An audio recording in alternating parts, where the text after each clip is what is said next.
Hey everyone, how's it going? So here we are in the super dark level of What Remains of Edith Finch. I think I managed to get rid of all the maps, and what you're seeing here is the fog.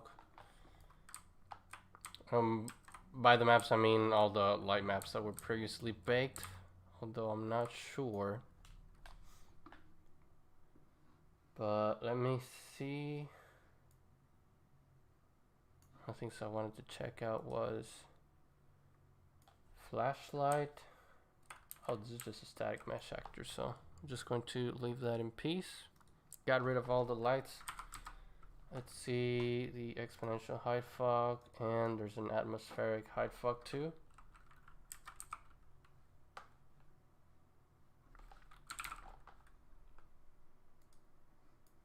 There you go.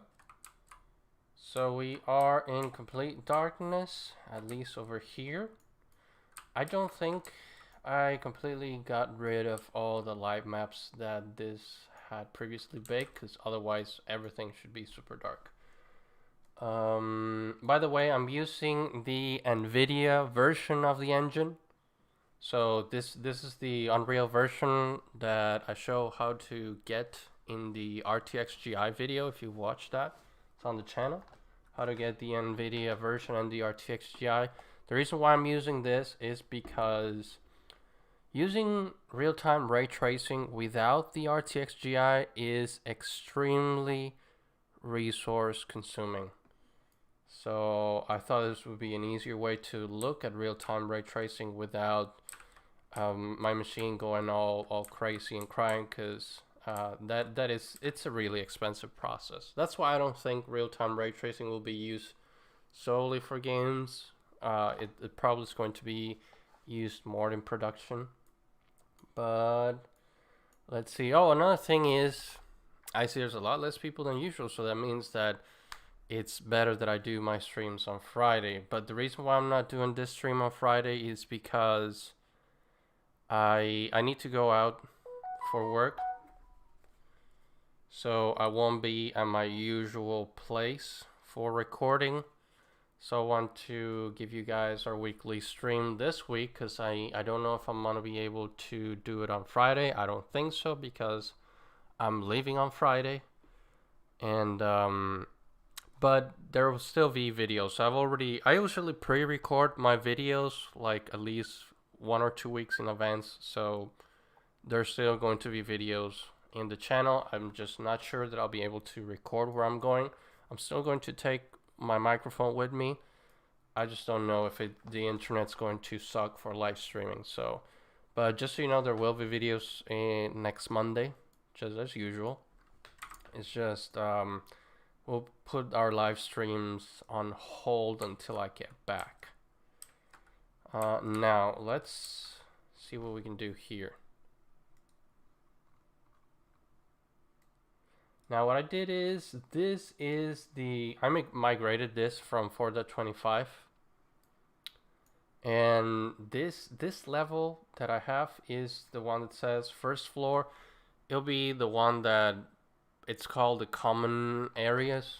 Because if you look at the Edith Finch assets in the marketplace, it's broken down into several little projects. So if you want to use this one, it's the one that says like the lower floor. All right, let's start lighting this up. Let me see. One of the things that I saw on Epic's live stream was to untick this, and oh, okay, it's darker. All right, so it wasn't maps, it was just exposure controls. So one of the things, if you want to quote unquote get rid of the light maps, if you're using real-time ray tracing, remember to just check this, force no pre-computed lighting, and that's what I did, and it looks like it got rid of all the light maps for me because it's in complete darkness. Now the second thing that I saw they did was go here into the exposure and game settings and uncheck it. So by default, it's like this, it's checked, and you're going to uncheck it. And they also say to put this to -1, which I don't know why. This actually gives you a little bit of light. So it's not light, it's just a little bit of exposure. I still think we still have some light maps here. This should be completely dark. But anyways, we can work with this one. Let's give it a go with the light coming through the windows.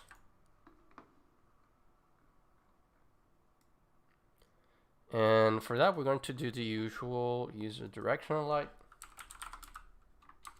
Whoops, this is the word outliner. I forgot in this version I had the place actors on the other side. So over here, we're going to look for lights, directional light, just drag one into the world.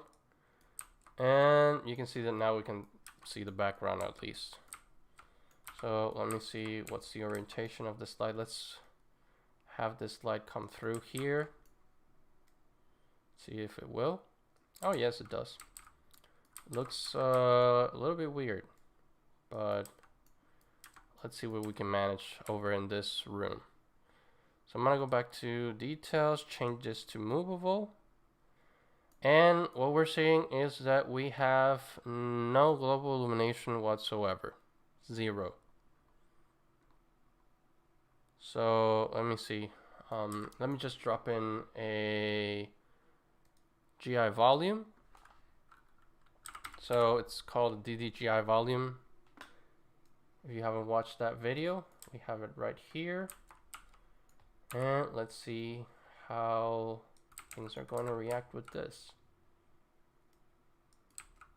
So I'm just going to make it as big as this room, and we'll see if we can do the other rooms.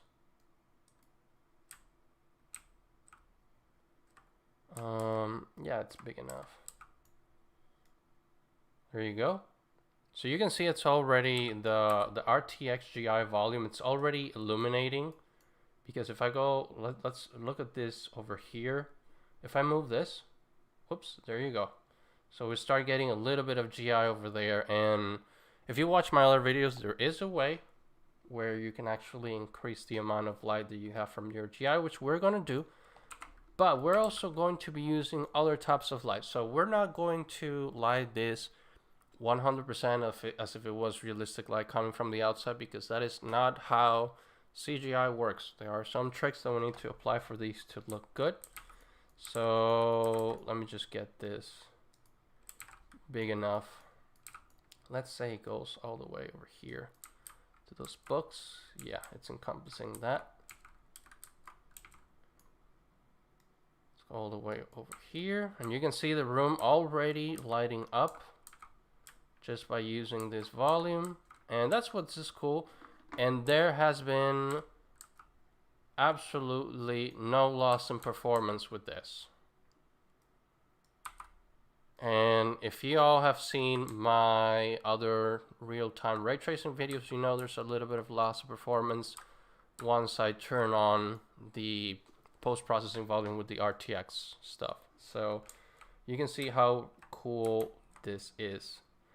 Now I want to give this a little bit more light, but let's see. Where does the volume end? Let's get out of here. So it ends right here. Okay, I think that's enough. I'm sorry for that. I know that may be a little bit of nausea inducing.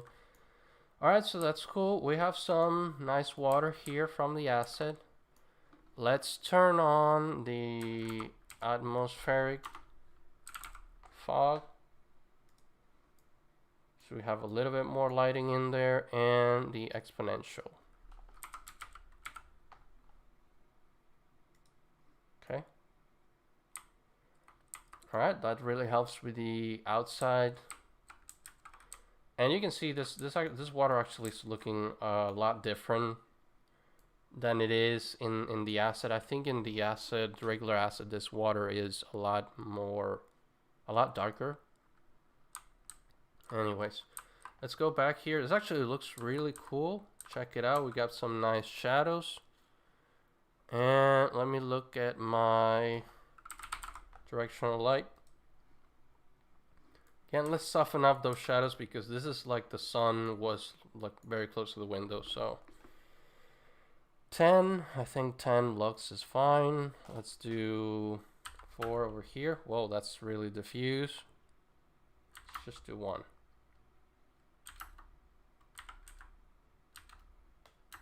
Okay, I think this is enough. Just a little bit diffuse. I don't want it super diffuse. Let's make this warmer.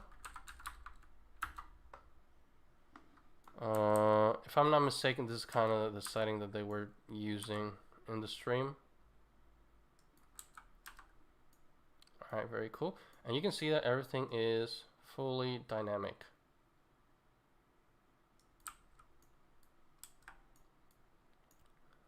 Alright, so the next thing that I want to do is to add a skylight. Skylight's very important just to get some nice light.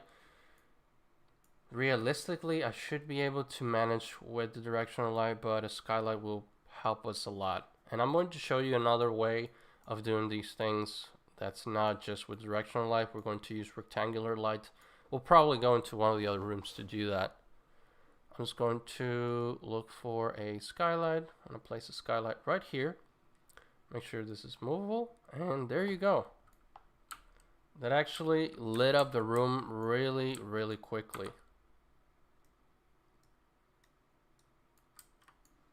Alright, let's diminish the intensity. It's one of the things I like to do. Let's do 0.5, 0.2. There you go. So this is why I think it's really important to have a skylight here, because if I say don't affect world, you can see that this is technically well illuminated, but I think it needs more ambient light, so that's why we have the skylight. That's why it's really important that you guys add a skylight every time that you're lighting your scene, because it really helps to bring up that ambient light. So instead of increasing the intensity of your directional light or increasing the intensity of your spotlight, whatever you're using in your world, always add a skylight and then decide if you need to increase any of the other intensities, because this is a great help, and we can actually maybe make it look a lot more realistic if we use an actual HDRI as opposed to this. So I'm gonna go into HDRI Heaven, and this is a website that has a ton of HDRI images.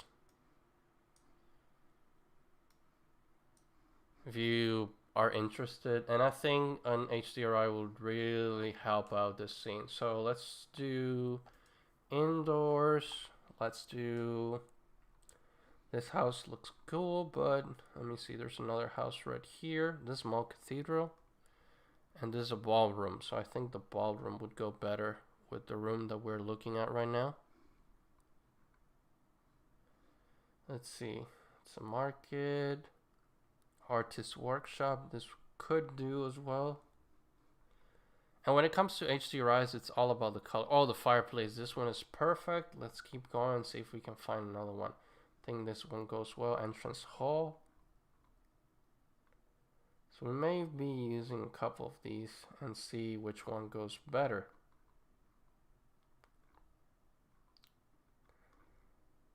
Alright, I think I'm gonna give it a go with those. The entrance hall and I forgot the name of the other one, but there was another one we're gonna use. Oh, this one. I'm definitely gonna use this one. We're going to use, where was it? Wooden lounge, entrance hall, and there was one, this one that was really warm. We're gonna do 2K, so it doesn't take up a lot of space.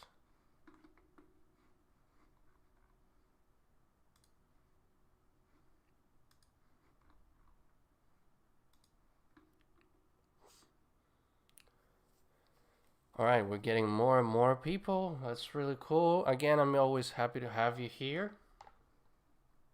The content browser.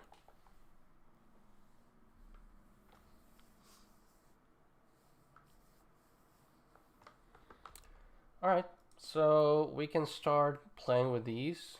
Let's do the real worm first. So as you can see, as soon as I specify the I do specified cube map, that means that we're going to use our own HDRI. You can see that this changes, and pretty much our skylight is no longer working. So let's throw in before we throw in any of the maps, as always, I like to go in here and make sure that our map is being used correctly. I'm actually going to leave it as it is for now, and let's see what happens. So this actually gives us a nice look. Let's do one. Well, I actually like this look. This really goes with this the look of this game, or what I think it looked. I played this game a really long time ago. Well, like this one, maybe let's do 0.7. Let's try another one, like this. Okay, it's a little bit of more bluish tone, but not bad. We can actually rotate the cube map. Let me see which one. I forgot which one was the rotation. Cube map angle. Let's try 180 and see what happens. Oh, okay, there you go. So you can see that we are pretty much rotating the HDRI. So I'm just going to leave it at 0. At 0 was fine. Let's try this last one. This one's really bright and a little bit warm. So we could do like that. I actually like the warm one. What do you guys think? Which one would you go for? I'm gonna go with the warm one. And we're gonna do 0.4, 0.5. There you go.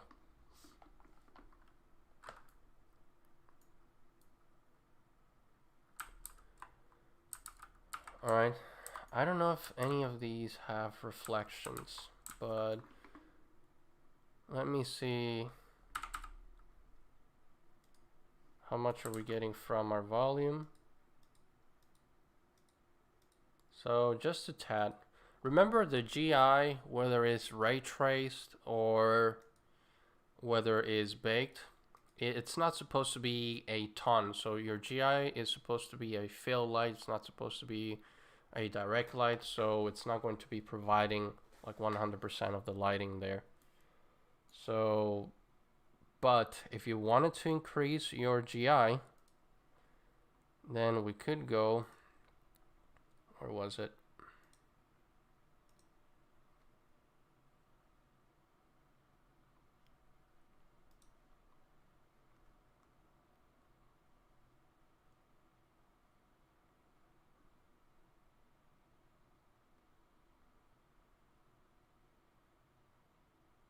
Brightness, I think it was here, was it?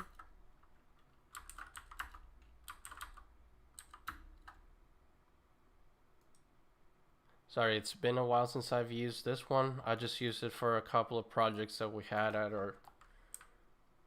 my day job, and I stopped using it because it was just to experiment, because we just needed something quick. So I think it was, let me see. And yes, sometimes I have to look at my videos too.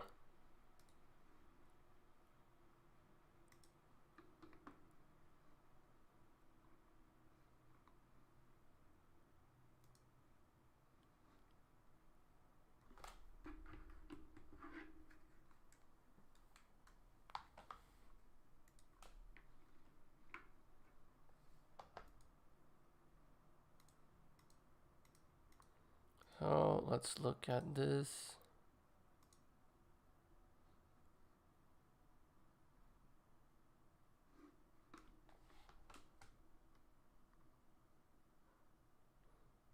Also, it was this one.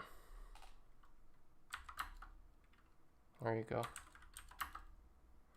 Alright, so this is if you want more GI, which I don't think is justifiable here because we're using the Skylight, and I think the Skylight's doing pretty well. So I'm just going to leave this at 5. Alright, so that is how you quickly light one side of the room. And again, 100% dynamic without much fuzz or anything else. And we could even drive this one down so it looks a lot better. But I think a full-on daylight, this should look a lot more illuminated. So let's get back to 0.5. There you go. Alright, let's go to another room and see if we can light things a little bit different. Let's go to the kitchen.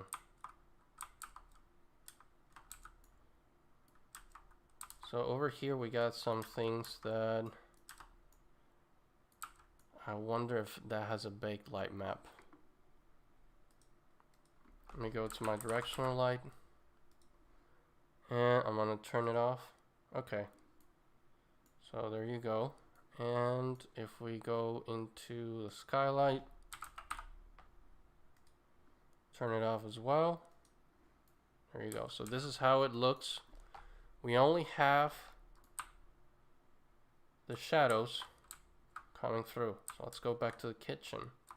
I'm sorry, we only have the fog coming through. So over here, what I'm gonna do is I'm gonna light it the same way that they were lighting things before. So the way that this is lit by default, if you open the level, if you just download the project and open this level, is they were using spotlights outside of the windows, because if you just use directional lights, it's very hard to get that kind of dramatic light. And they didn't have real-time ray tracing, they didn't have this RTXGI volume that I have here, and they were, if I'm not mistaken, they were using the 4.10 version of the engine, which is by today's means pretty old. So they were just using spotlights, which again, it's a good way to do this, but at that time they didn't have the rectangular lights. So that is one of the lights we're going to use here. And let's see what it does with these curtains. And one of the things about these curtains is, as you can see, they are one-sided because we can't see their back face over here. So they just have one polygons on this side, not on the other. So I'm going to do some rectangular lights. Let's bring one over here, and so you can see that illuminates very quickly. Let me do 90 degrees. I'm gonna put it outside. And you can see that even though if it's outside, we're still affecting our world. So if I turn it off, you can see the effect it has. Now let's change it to movable. And what I'm going to do is I'm going to do one big rectangular light. So, whoops, I'll almost fell for it. Remember, when you're using rectangular lights, you don't increase their size by scaling them up. You use the source width and source height. So I'm just going to make it larger here. Not this one. It's the source. And let's see, I think the height is fine. Barn door angle, I'm gonna leave it, I don't know, like that.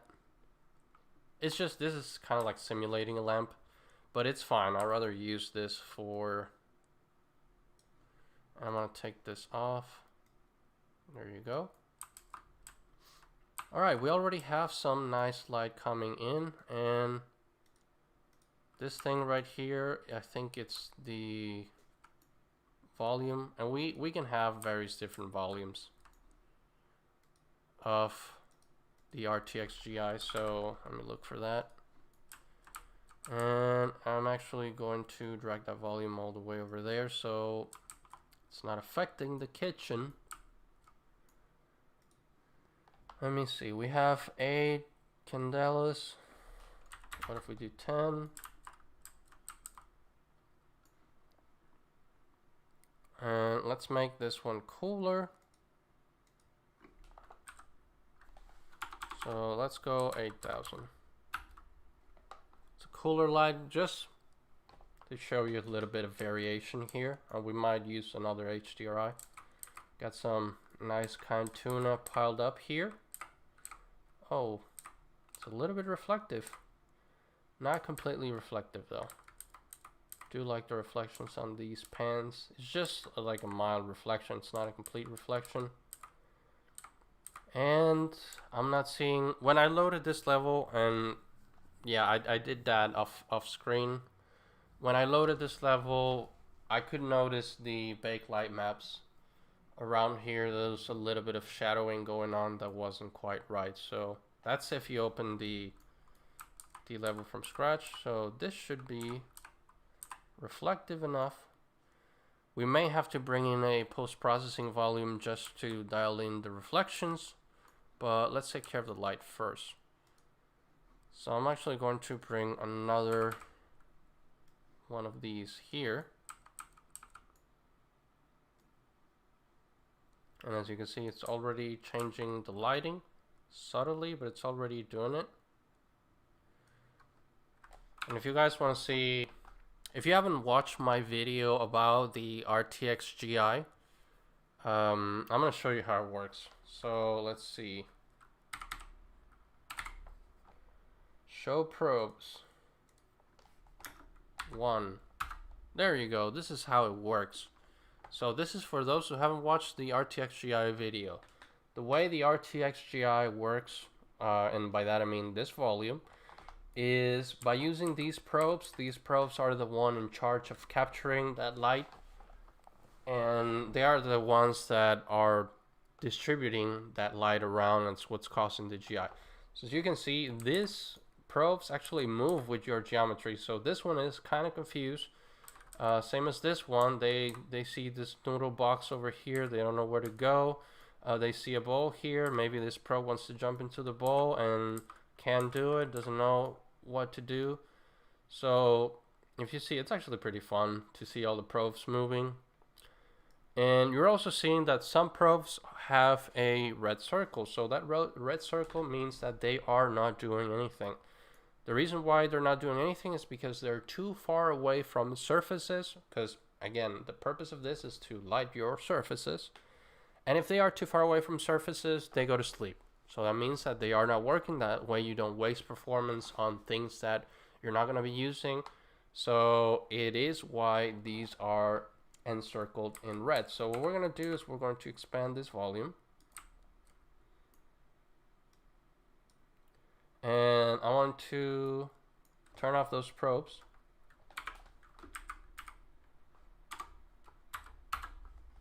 So we can see what the volume is doing. It's already lighting up my scene pretty nicely. There you go. And again, if I didn't want to use Skylight here, if I wanted to create like 100% accurate light coming from the window, I could do it. I just think that when you're lighting this kinds of scene, this isn't enough. If light was coming through even the curtains, you wouldn't have this much shadow in this place. So that's why I rather use a Skylight. So let's look for a Skylight.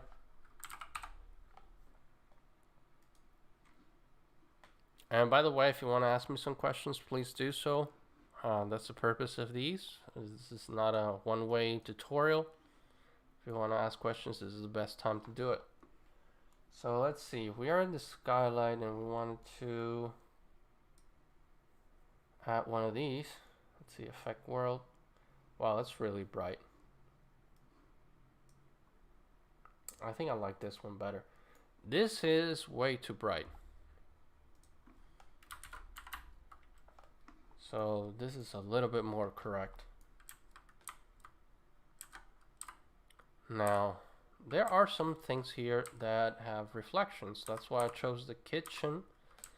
So let's bring in a post-processing, although I don't think we have to bring it in. I think there's a post-processing volume here already that we can use. Let's see if it's inbound. There you go. Now let's look at, I don't know, maybe this one. And let's look for ray tracing. We're not going to do global illumination because that's just going to tank performance. And by the way, if you guys are interested in looking at the performance of this, there it is. I'm going at 100 and so frames per second, so it's pretty nicely, even though I'm 100% real-time ray tracing right now. So let's see, ray tracing reflections. Let's turn them on and see the performance tank.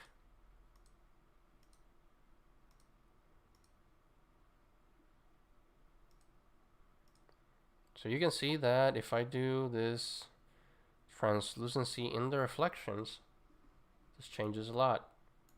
And performance also changes a lot by 20 frames per second. That's a lot. So let's see, mass roughness. What if we do like that? So the default is this one. If we go higher like this, I think it's making things a lot shinier. And let's switch to 2 so our camera doesn't go crazy. And we can see a little bit of reflection here. This is probably because the material, it's not super reflective, which is fine. Let's go all the way to 0.9. And you can see some reflections. Oh, there's the bottle. I forgot about the bottle. The bottle is the perfect place to look at the reflections. So you can see our reflections are right here, looking really nicely. It's not taking much of the performance. So if we do, let's do 3 bounces. Whoops, that really tanked the performance. Let me see if anything changed. So it does, as you can see, there's one change here. So let me do 2 bounces so it's not as jarring. There you go. So we have 2 bounces right here. And you can see that there's more of the reflection of the refrigerator over here in our kettle. Yeah, that's a kettle. That's what you call it. So we can see the refrigerator over here. And there's a little bit of noise. If we wanted to get rid of the noise, we would do, let's do 4. And you can see that clean this a lot, but now my frames per second is 13. So right now is incredibly slow. And if I switch to soft shadow, I'm pretty sure it's going to be even slower. So if we do 2, it's going to be a little bit slow, but not as slow. We can also get rid of that. And again, it's not as accurate as having this option on, but this really, like the translucent reflections, that really tanks the performance, because I think it tries to do something with these semi-transparent materials, which, depending on what type of game you're trying to make, it could, you know, affect it, or it could not. So as you can see, if I uncheck all those, you can see that there's a little bit of a difference in our cans.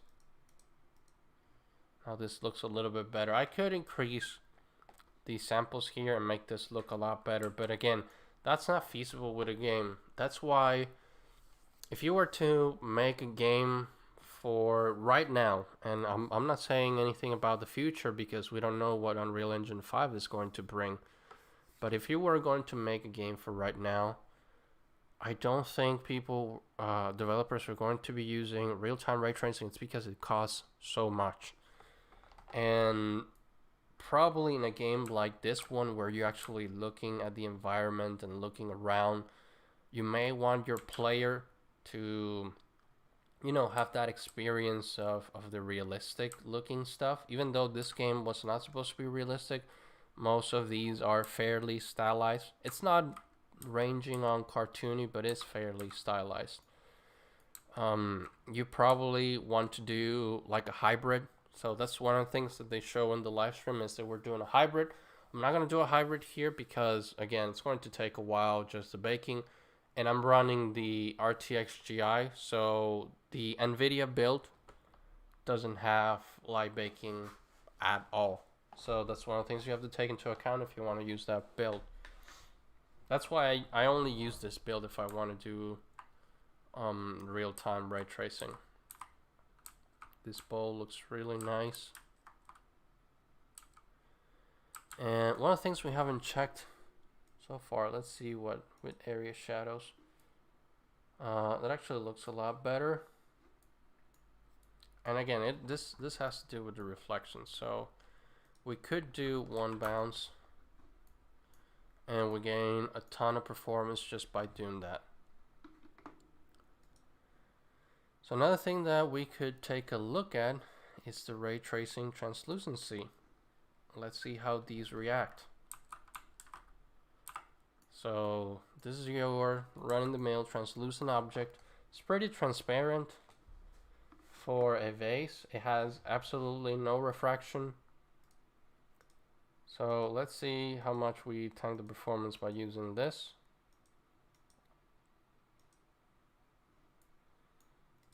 And I think the material has to have some special properties if we want to use that. So if we go back to our post-processing volume, and if we increase this like we did with the reflections, actually doesn't change much. Oh, but it did change. Remember, this had a different look. Oh, it probably was because we didn't have a light. But let's see. So if you want this to work, your material needs to have some certain properties. Let me look at the material of this. Picture glass. Let's look at picture glass.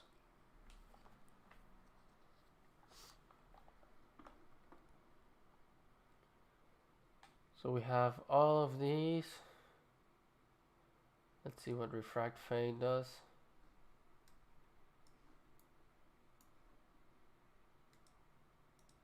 That did not make any change. So we have for now roughness value, refraction,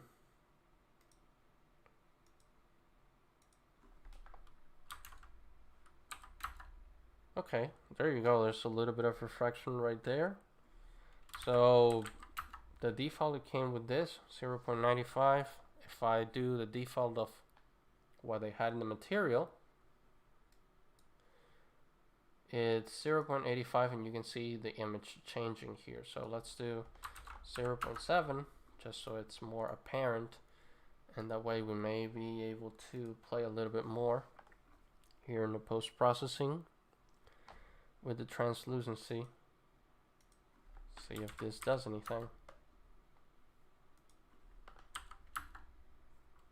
Actually don't see any changes. There's virtually no change in performance with the amount of bounces.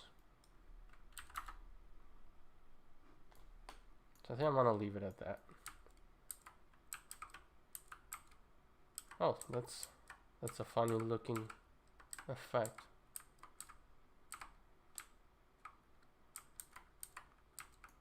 Let's see if we can change the refraction on this one.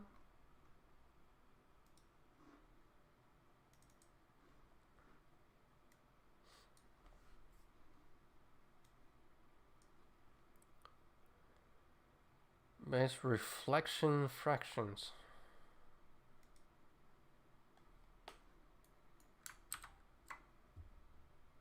Okay.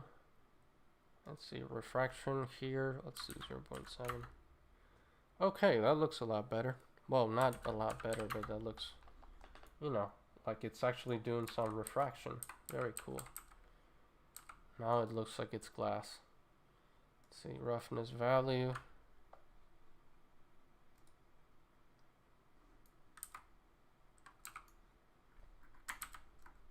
0.2. What if we do 1? This is completely rough. This is very shiny. So there you go. We have some nice refractions over here. And again, I don't think this is doing much around here.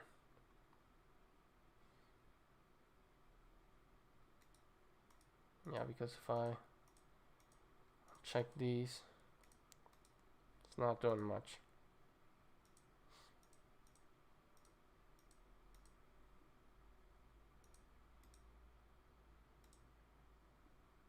Oh, okay. So we change it to ray tracing and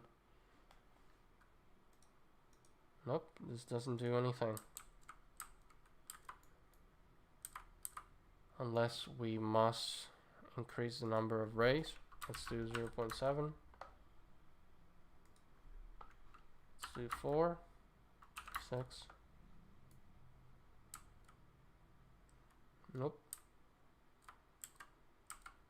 This made our objects not translucent anymore.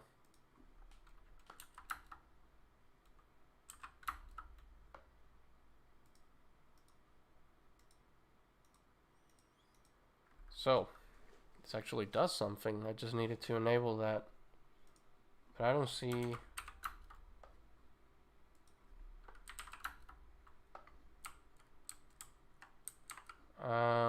I may have to look into that because it's not doing much. Let's just change it to raster.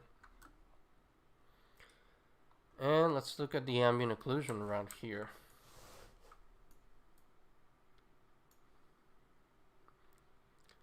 So we have screen space reflection. We can actually go here and do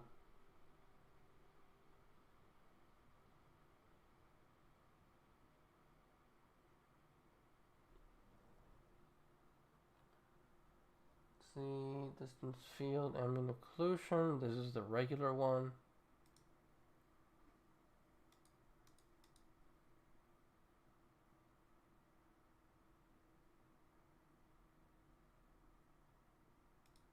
Turn that off.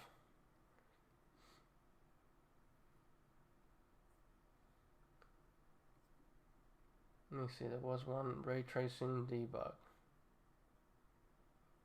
I think we got in this one last time and we couldn't see anything. Yeah, there you go. So let's go into the regular buffer visualization. There's ambient occlusion one, and here we can see what's going on. So we have ray tracing ambient occlusion. Let's look at advanced. Let's enable this.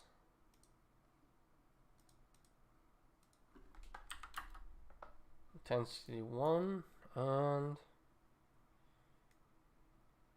let's increase the radius to insane degrees.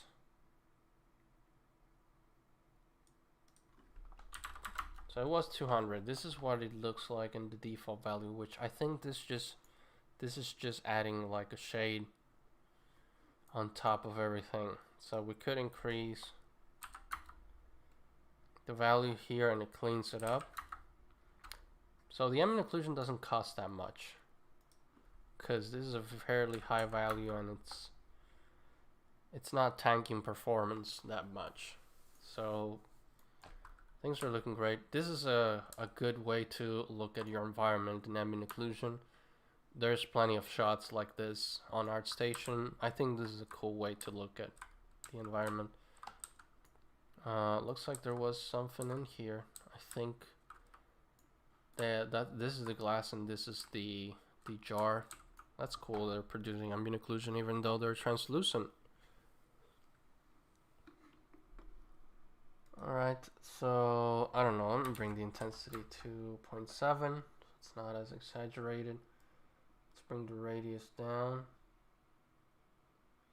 So it's only ambient occlusion, like that. I think 15 is fine. Let's do, what happens if we do quality a little bit more than this? No, definitely we need this. 24 samples should be fine. And let's see how environment looks now. So I think it looks pretty cool. Again, the ambient occlusion is a subtle effect. It's just to ground your objects a little bit. We could make the radius a lot bigger and we can see its effect. So let me leave it at 20. And there you can see what it's doing. If we go all the way up, you can see it affecting everything. It actually looks really nice. So you can see the difference between having ambient occlusion and not having it right here. You can see how it grounds things. Even though this is super intense and it's giving, I think it's too much, but it really grounds the objects and it makes your environment look a lot better. I'm gonna leave it at that.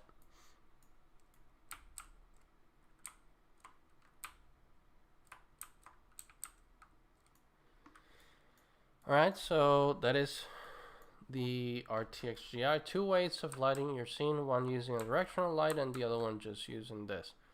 And as you can see, the best way to do it is by also using a skylight. So right now we have our directional light that's supposedly not affecting the world. So if I turn it on, there you go. You can see there's a huge difference between just having ambient light and having light like that. So in this case, your directional light, it's actually acting the way it should. And this is for all of you who really like to do interiors. This is something very important. It's not only about the light that's coming out, that's coming in, I'm sorry. It's also about what kind of fill light you have. When I'm talking about fill light, try not to use as many point lights, because using point lights is a way to actually add fill lights to your environment. The problem with that is that can start to look really fake. Like, I think it will start making your map look like the Fallout 4. So that will look good in its time, but it's no longer looking great. So always make sure that instead of using a point light, just use a skylight and download your favorite HDRI for your scene, or just you can just do a capture scene, which is fine too. I just like what this is giving our scene right here, and we can travel all around. Let's see how the kitchen looks now. Probably the kitchen looks a little bit weird because we have two types of light coming in. We shouldn't have a directional light, and because light is coming this way with the directional light, and we have this light coming this way, which would make no sense if we weren't like using this as an actual game. Another thing that I saw that they did was they had a light outside of the window, and they brought in the light inside to make it a little bit more dramatic. Now let me turn off the directional light.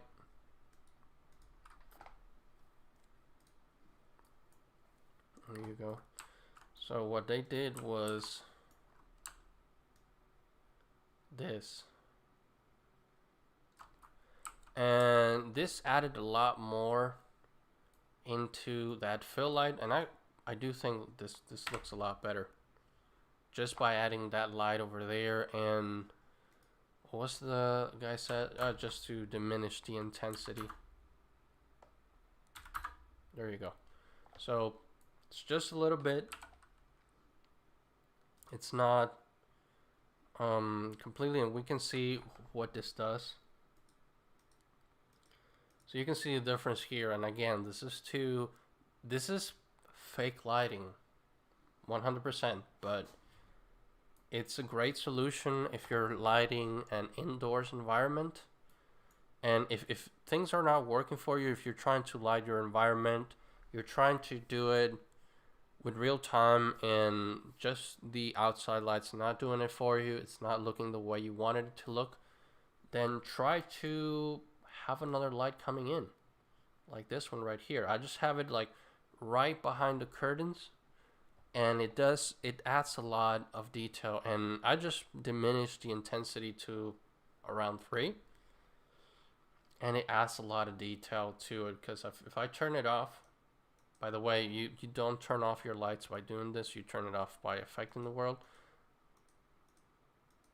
You can see that there's a big difference between how things look. Now, I do like my lights a lot warmer, so I'm just going to turn this one warm as well. Let's go 4300.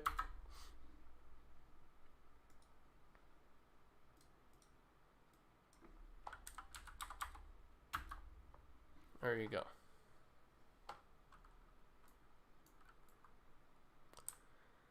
All right, so let's see. Not many questions in the chat, but a lot of people watching. So thanks to everyone that's been here. As always, I love to have you here on my streams. And now I see that I should keep on streaming on Fridays. But anyways, I know there's a lot of people that didn't know because I did this last minute. And what I'm gonna do is I'm gonna re-upload this later, so anyone can see it. And because I think there's a lot of valuable information here, especially if you want to use this RTXGI volume, because I think it does add a lot into the performance part. Whether you can actually ship a game with this, I'm going to lean into no. If I was making a game with this, I would say no. If I was making something for a client to show off, if I was just showing off video or images, I would totally use this build. But if I was building an interactive environment for a client, like many people do in ArcViz, I wouldn't be using this just because this may cause problems when you build it. I have not finished building a game with this. Some people may have some luck with it.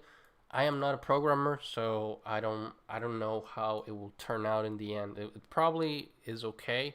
There's probably some tweaks you have to do for it to work, but so far, I would recommend that you keep to vanilla unless you are a programmer and you know what you're doing.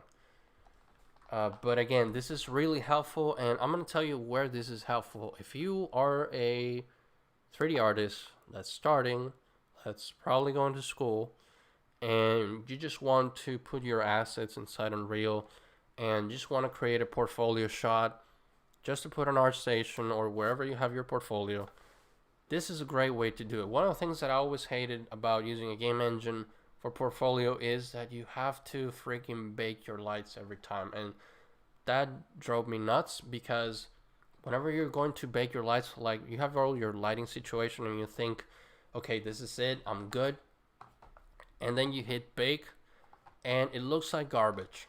So that's why I hated this so much for portfolio renders. And if you go into my portfolio, you're gonna see that most of my renders are in Marmoset because of that reason.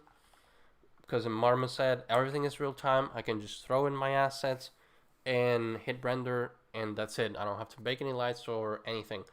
But now that we have real-time ray tracing, we can just default to this, and you can actually post stuff, because let me tell you, game companies love it when you have stuff in your portfolio that's within a game engine. It's really cool if you have something in 3ds Max that you're going to show, something in ZBrush, if you have something in Marmoset, that's always awesome, and they do take it into account, but it's a plus if you can show stuff inside a game engine, because that shows them that you can actually build assets for a game, not just because building an asset in 3D Studio Max or in Blender or in whatever program, it's much different than having your asset game ready, so your asset ready for production, for the production of the game. So that's why it's really important to have this, because that way you can say, hey, look at my portfolio, I rendered this in, I'm sorry about that, I just hit the mic.